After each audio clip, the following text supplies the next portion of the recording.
Ce projet de fête commence dans votre quincaillerie locale, avec une plaque de mousse d'1,5 pouce d'épaisseur. La première chose à faire, c'est de couper 4 pouces de chaque côté à l'aide d'une scie sauteuse. Une fois que j'ai découpé les 4 côtés, je peux ensuite couper le haut, retirer cette partie et la mettre de côté pour plus tard. Mais je remarque que ça laisse un peu de neige. J'ai trouvé un aspirateur d'atelier, on va s'en occuper tout de suite.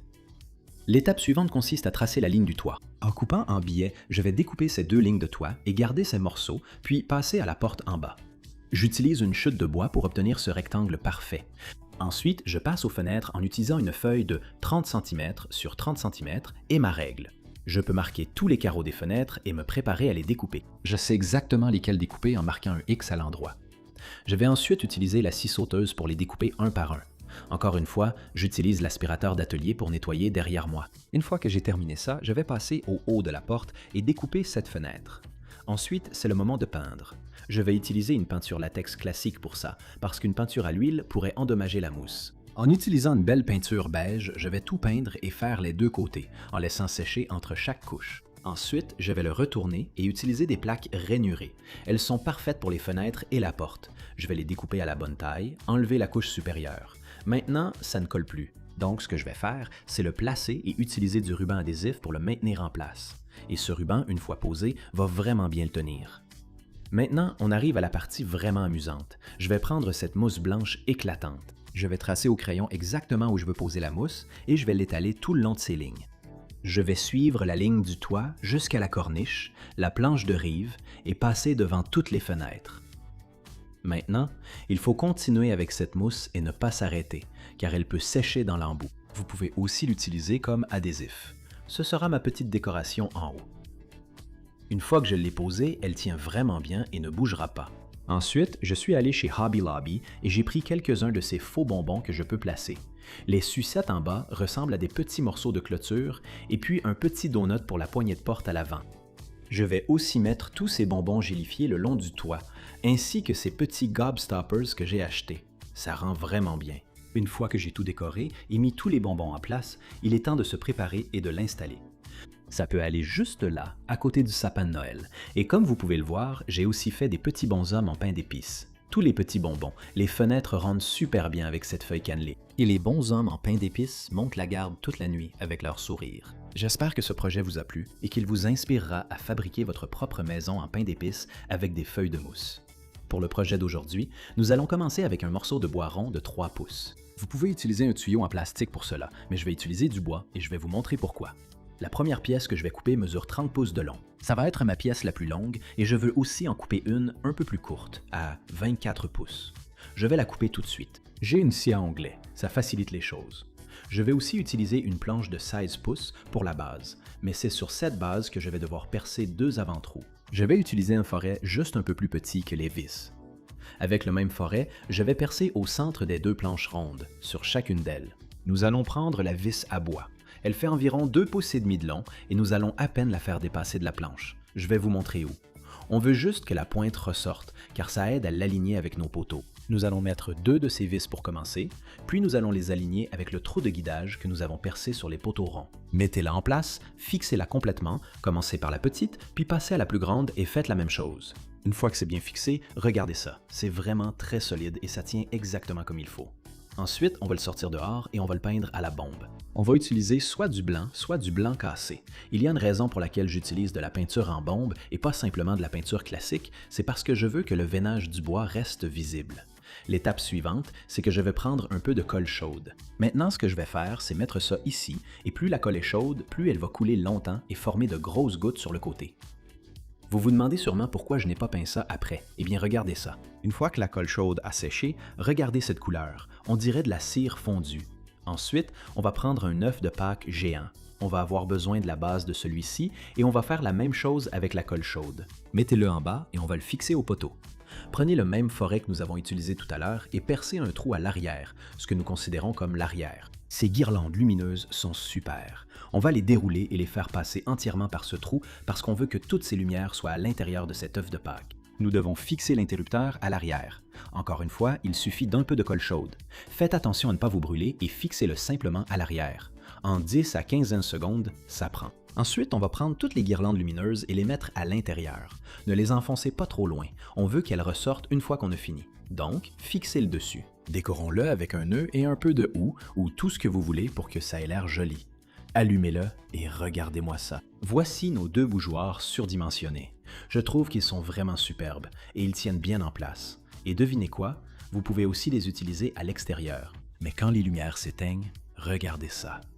Ça brille et ça ressemble à un magnifique bougeoir. Le projet d'aujourd'hui commence avec une barre plate en aluminium d'1,5 pouce d'épaisseur. Elles font 8 pieds de long, donc on va mesurer jusqu'à 4 pieds et faire notre première marque. C'est le point médian. Ensuite, nous allons avoir besoin d'un seau de 5 gallons et d'un seau d'1 gallon. Ceux-ci vont servir d'excellents gabarits.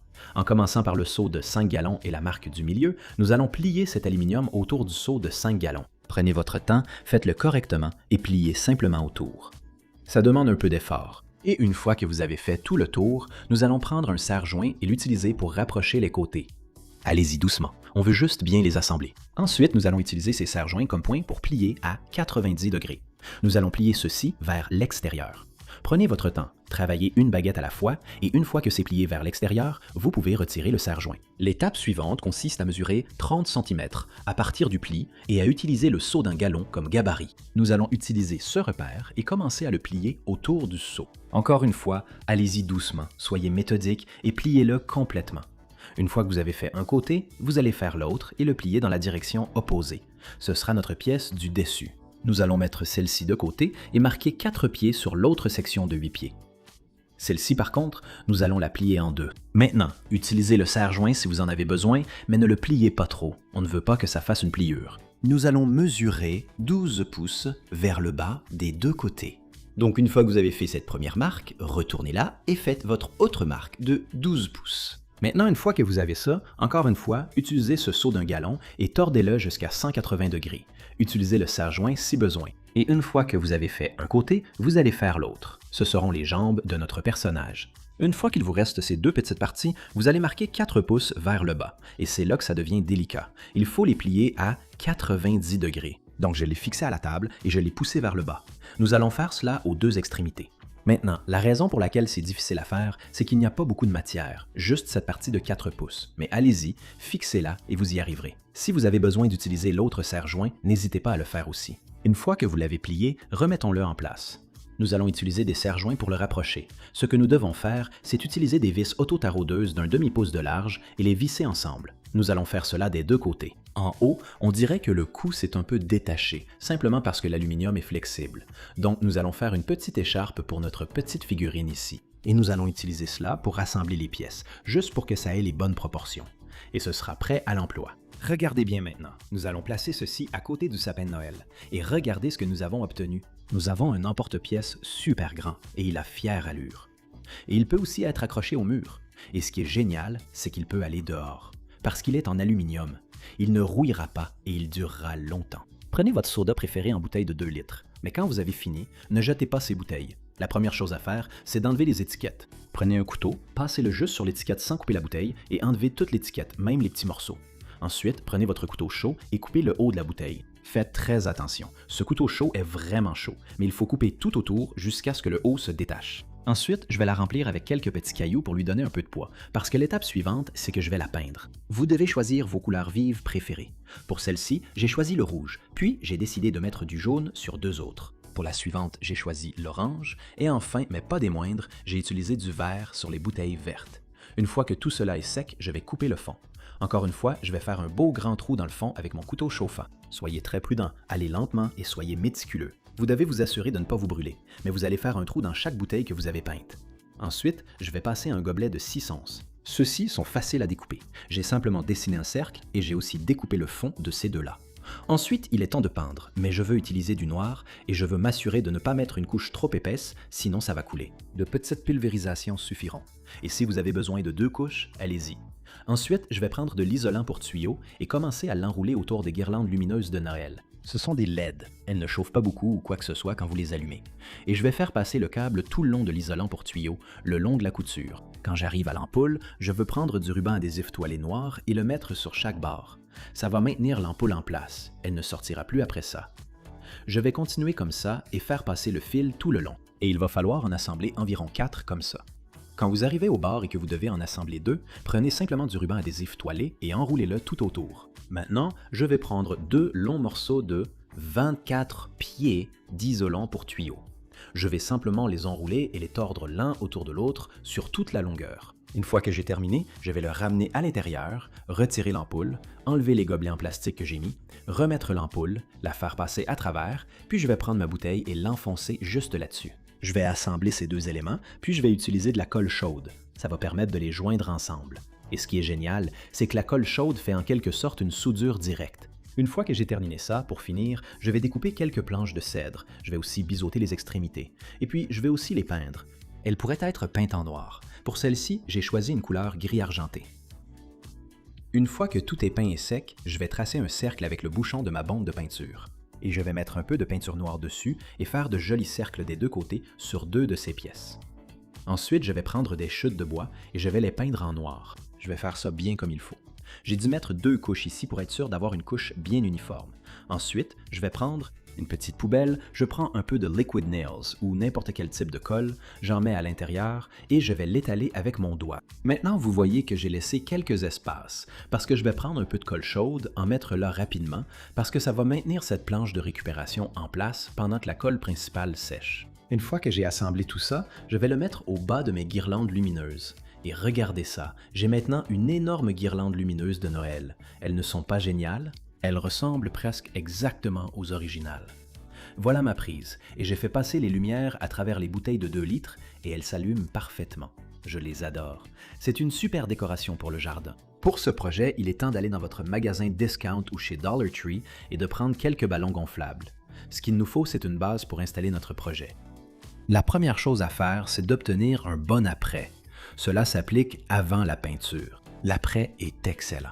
Ce qu'il fait, c'est qu'il élimine la couleur et il offre une surface à laquelle la peinture peut adhérer. Ce n'est pas obligé d'être joli, mais il faut en mettre juste assez, pas trop épais. On ne veut pas que ça coule. Une fois qu'on l'a appliqué, retourne-le. Tu vas devoir peindre ce petit endroit en dessous qui n'est pas touché. Et ça te donne le temps de t'assurer que ça sèche vraiment bien. Ensuite, prends de la peinture dorée. Plus la qualité est bonne, meilleur sera le résultat. Maintenant, quand tu peins, il vaut mieux mettre de toutes petites couches fines au début plutôt que des couches épaisses. On ne veut pas de coulure. Laisse sécher ça pendant au moins 24 heures et ramène-le à l'intérieur. Maintenant, utilise cette ligne de moulage comme la ligne droite que tu vas utiliser pour faire cette première marque, juste en haut de la marque. Prends un mètre ruban, place-le sur la graduation de 6 pouces parce qu'on veut aller à 6 pouces d'un côté et 6 de l'autre. Donc, fais une marque à 12 et fais une marque à l'autre extrémité au début du mètre ruban. Fais cela à 90 degrés de l'autre côté. Tu vas refaire la même chose avec la marque d'1 pouce et celle de 12. Prends de la peinture acrylique noire, étale-la et on va utiliser un pinceau en mousse. J'ai trouvé que ça s'applique vraiment bien comme ça. Commence en haut, juste le long de la couture d'origine ici, et descends jusqu'à ta première marque, à 15 cm en bas. Ce pinceau en mousse fait 2,5 cm de large, et c'est la largeur parfaite. Reprends depuis le haut, fais tout le tour par l'arrière, jusqu'à ton autre repère. Donc tu auras une marque complète de 30 cm. Tourne-la de 90 degrés, fais une marque ici, parce que ce qu'on veut, c'est tracer un grand X sur le dessus de cette balle, juste ici. Comme tu peux le voir, la peinture dorée rend vraiment bien aussi. C'est bien uniforme. Une fois que c'est fait, regarde ça. C'est exactement ce qu'on voulait, mais c'est pas fini. Prends ton pinceau, mets-le à plat avec un peu de peinture et on va faire un cercle au bout de chacune de ces lignes. C'est ça qui va vraiment donner un super effet à ces grelots. Fais-le comme tu veux. Moi, j'aime bien poser le pinceau, tourner autour du centre et il faut que ton cercle au bout soit un peu plus épais que ta ligne. Regarde ça. Ce n'est pas parfait, mais ne t'inquiète pas, il n'y a pas d'erreur qu'on ne puisse corriger. Une fois que tout est prêt, laisse sécher et il est temps de le mettre en place. Je voulais mettre ça sous le sapin de Noël, alors j'ai étalé un peu de tissu juste là, puis j'ai placé nos grelots géants juste en dessous. J'en ai fait 3, je les ai placés juste là sous le sapin et regarde ça, c'est tout simplement magnifique. J'adore le résultat. Facile à faire et peu coûteux. J'espère que cela vous a inspiré à fabriquer vos propres grelots géants. Merci d'avoir regardé Home Talk et on se retrouve la prochaine fois.